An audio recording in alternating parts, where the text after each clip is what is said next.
Today we find ourselves on Potomac Avenue at Q Street, in the Palisades, on the Palisade, overlooking the Potomac. We have been here before, on January 5 of this year, a video you can watch on the Holy Trinity website or the Holy Trinity channel of YouTube. As that video began, we were walking down this same stretch of land.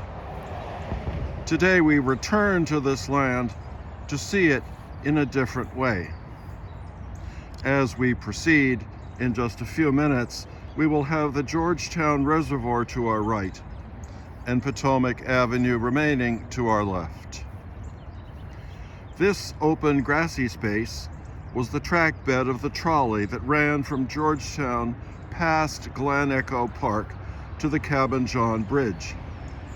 The trolley was built around 1900 and operated until 1960. In the following years, stretches of track were removed and torn up, though these track beds remain, and some of the bridges over the roads and valleys were dismantled.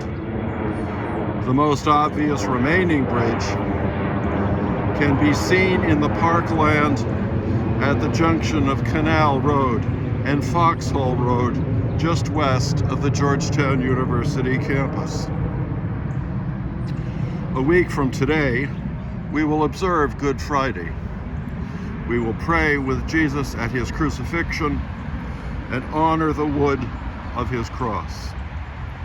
His death and resurrection demonstrate and guarantee our movement and the movement of our loved ones from this life to the next life, through death to new life with the Lord.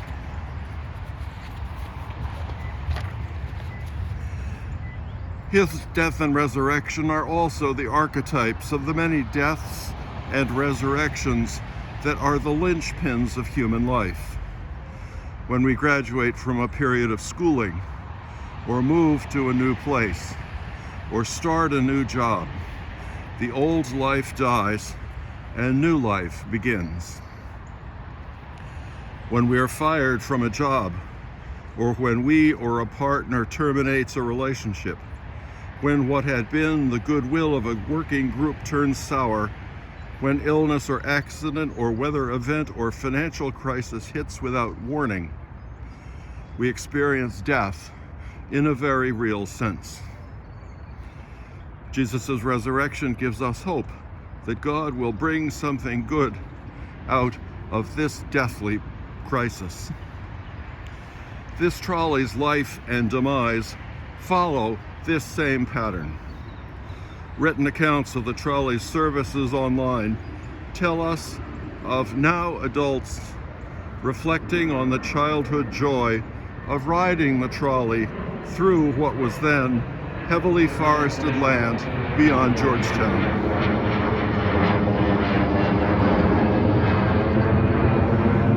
Others talk about the delight of going with family and friends to the Glen Echo amusement park.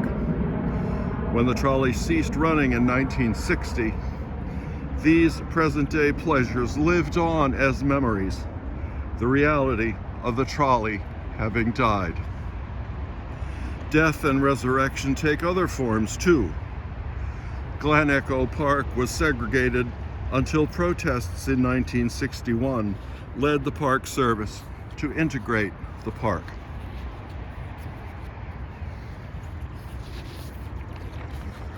So for some people of color, memories of the trolley ride include memories of being forbidden to enter the park, and quite possibly of anxiety on the trolley because of racial animus. For them,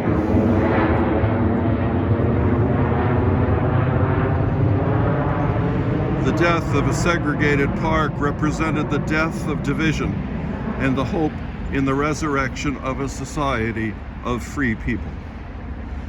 The trolley ceasing to run was also a death. Why did it stop running? Why were tracks pulled up? Some online sources I consulted spoke of the advent of the automobile, of commuting by car and family trips by car rather than by trolley.